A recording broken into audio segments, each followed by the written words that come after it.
إن الحمد لله نحمده ونستعينه ونستغفره ونعوذ بالله من شرور أنفسنا ومن سيئات أعمالنا من يهده الله فلا مضل له ومن يضلل فلا هادي له وأشهد أن لا إله إلا الله وحده لا شريك له وأشهد أن محمدا عبده ورسوله يا أيها الذين آمنوا اتقوا الله حق تقاته ولا تموتن إلا وأنتم مسلمون يا أيها الناس اتقوا ربكم الذي خلقكم من نفس واحدة وخلق منها زوجها وبث منهما رجالا كثيرا ونساء واتقوا الله الذي تساءلون به والأرحام إن الله كان عليكم رقيبا يا أيها الذين آمنوا اتقوا الله وقولوا قولا سديدا يصلح لكم أعمالكم ويغفر لكم ذنوبكم ومن يطع الله ورسوله فقد فاز فوزا عظيما. Voici donc la leçon numéro 1, intitulée La parole de l'unicité, La ilaha illallah. Commençons par la signification.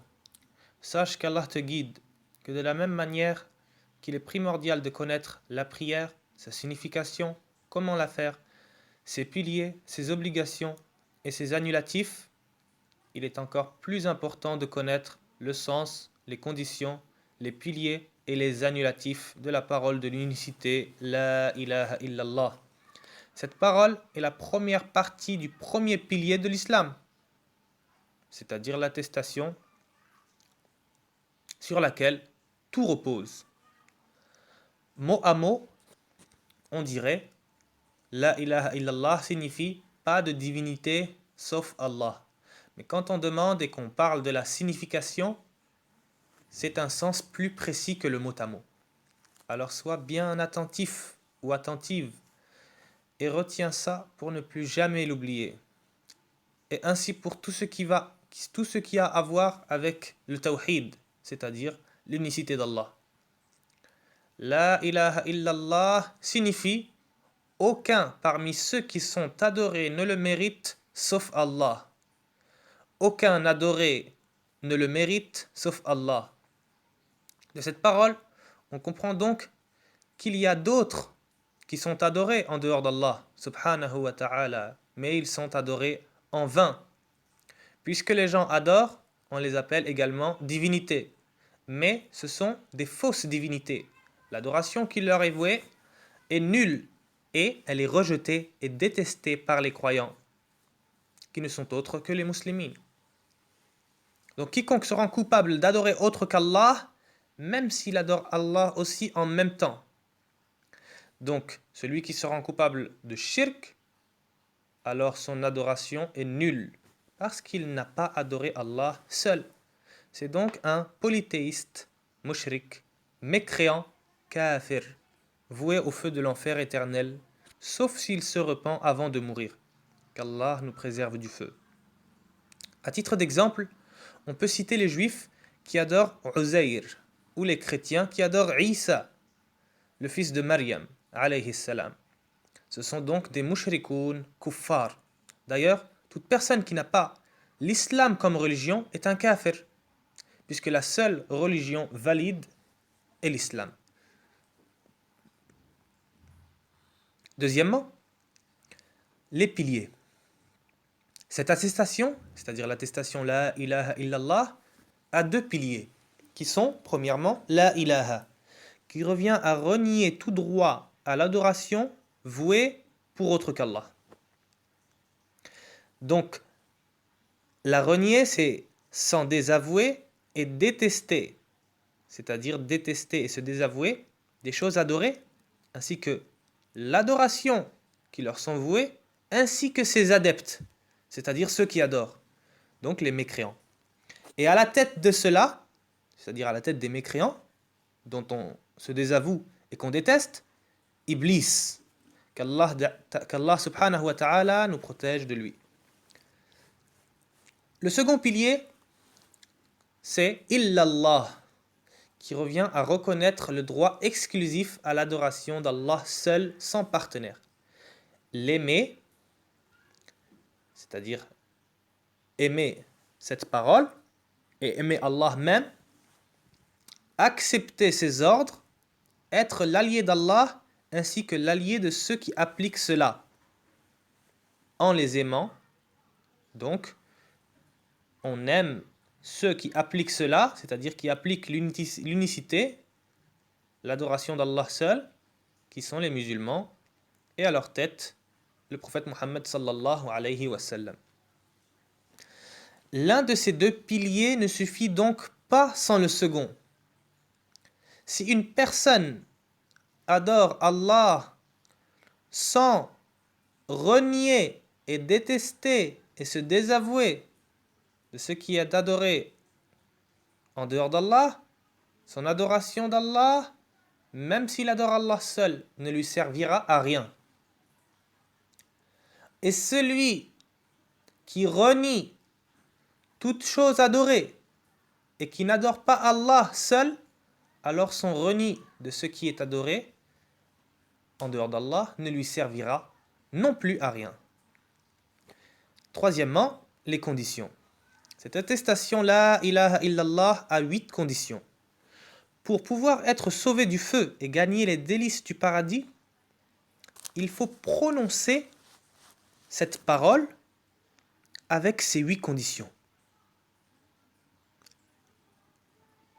Étant donné que La ilaha illallah est la clé du paradis, les savants expliquent que toute clé a des dents. Et les dents de cette clé-là, ce sont ces 8 conditions-là. Si une seule dent manque, la porte ne s'ouvre pas. Donc pour pouvoir être sauvé du feu, il faut prononcer La ilaha illallah avec, premièrement, connaissance. C'est-à-dire la connaissance de son sens, ce qui contredit le fait de prononcer cette parole sans en connaître le sens. Deuxièmement, avec certitude, qui chasse tout doute. C'est-à-dire que je prononce cette parole sans douter de la véracité de son sens. Troisièmement, avec véracité. Donc, je ne prononce pas cette parole en mentant. C'est-à-dire en cherchant quelques œuvres d'ici-bas, en cherchant quelques bienfaits d'ici-bas. C'est-à-dire que je le prononce de mon cœur tout comme de ma langue. Quatrièmement, je prononce cette parole avec unicité, c'est-à-dire qui s'oppose au shirk. Donc je ne dis pas ça tout en appliquant le shirk ou en disant cela pour autre qu'Allah subhanahu wa ta'ala, mais je fais ça pour plaire à Allah seul. Cinquièmement, l'amour. Donc cette parole est celui pour qui elle est dite, et toute la religion et ses adeptes sont englobés par cet amour-là. C'est-à-dire que j'aime cette parole, j'aime celui pour qui je dis cette parole, et j'aime toute la religion entière. Et j'aime les adeptes de cette religion-là. Ce qui exclut le fait de détester une de ces choses.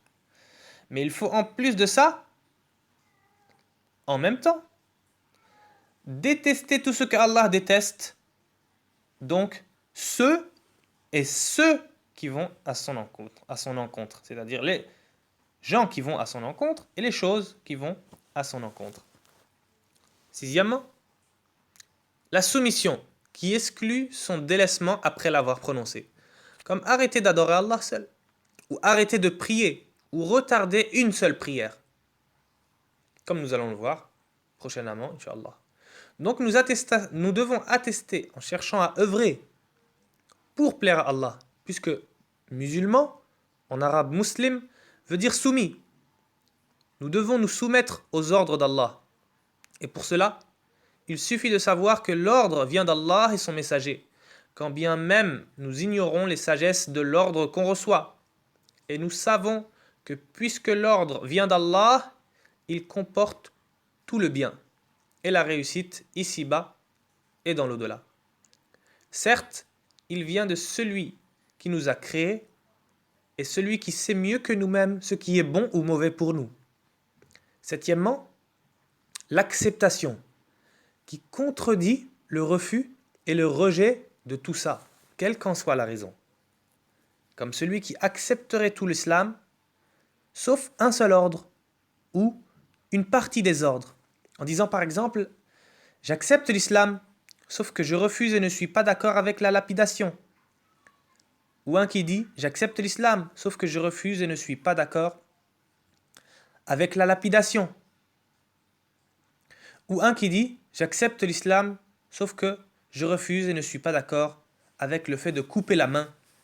Et les exemples en cela sont nombreux, comme la femme qui dit « J'accepte l'islam, mais je refuse et ne suis pas d'accord avec la polygamie ou la polygynie ». Ou celui qui dit « J'accepte l'islam, sauf que je refuse et ne suis pas d'accord avec le djihad ». Donc toute personne qui refuse la législation d'Allah a refusé et a renié l'islam entièrement. On ne peut pas accepter une partie et délaisser une autre à notre guise. Et ceci n'est pas à confondre avec une personne qui l'accepte dans son cœur, mais qui est faible pour le pratiquer, en sachant qu'elle commet un péché et en reconnaissant son tort, disant par exemple « Je ne suis pas prêt, qu'Allah me guide, bientôt, Inch'Allah ». Cette personne-là est désobéissante, mais pas mécréante.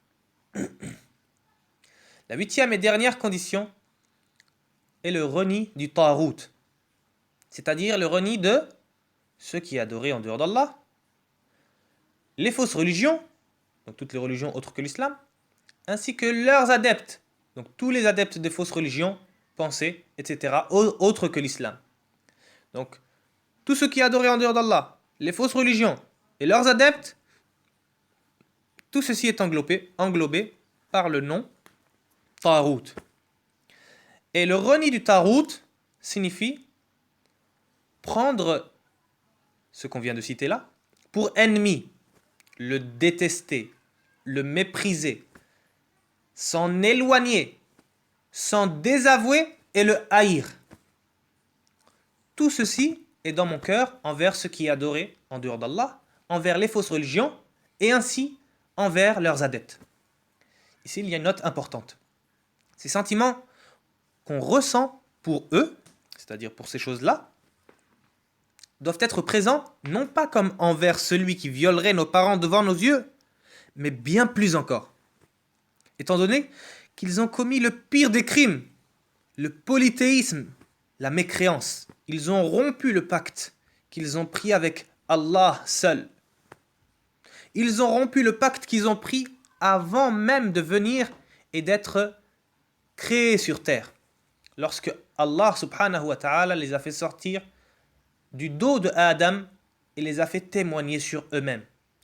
Ils ont commis le pire des crimes, le crime qui n'est pas pardonné auprès d'Allah. Le seul crime qui n'est pas pardonné auprès d'Allah, c'est le polythéisme et la mécréance. Alors qu'Allah subhanahu wa ta'ala pardonne tous les péchés, sauf celui-là. Ceci prouve bien que ce péché-là est bien plus grave que n'importe quel autre péché. Enfin, cela ne veut pas dire non plus que je ne les appelle pas à l'islam, ou que je ne me comporte pas bien avec eux, et que je sois injuste envers eux. Bien au contraire.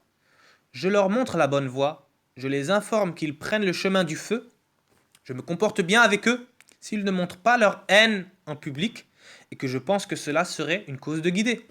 Je suis juste avec eux. Et justement, le fait de faire ça est important pour les appeler à l'islam, puisque si je ne les déteste pas, et que je ne sais pas qu'ils vont au feu, et que je ne sais pas que les laisser comme ça va les ramener au feu, alors je ne vais jamais les appeler à l'islam. Pour eux, ils vont dire que c'est bon, il m'a accepté tel que je suis, donc moi aussi je suis bien. Voilà, sa religion, elle accepte la mienne, elle accepte la sienne. Là, en islam, ce n'est pas comme ça. En islam, c'est que l'islam ou le faux. Et celui qui n'accepte pas l'islam a accepté le faux. Et on lui dit, tu es en train d'aller dans le chemin du faux, et si tu continues ainsi et que tu meurs ainsi, tu iras en enfer. Et donc, ce sentiment-là doit être envers eux et doit rester intacte, quand bien même je me comporte bien avec eux. Quand bien même je suis dans une assise en train d'appeler l'un d'entre eux, ou que je me comporte avec eux de la meilleure des manières qu'ils soient, ceci ne fait pas changer le sentiment que j'ai dans mon cœur de dégoût et de haine envers l'ennemi d'Allah. Ils sont les ennemis d'Allah, donc ne sont en aucun cas mes amis, jusqu'à ce qu'ils se soumettent à Allah seul.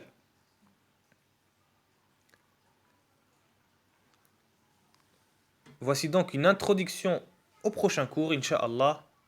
Cette parole a 11 annulatifs, pas que 11 mais 11 principaux, à connaître pour ne pas tomber dedans et pour avertir les gens contre ces annulatifs. Wallahu a'lam, walhamdulillahi rabbil alamin.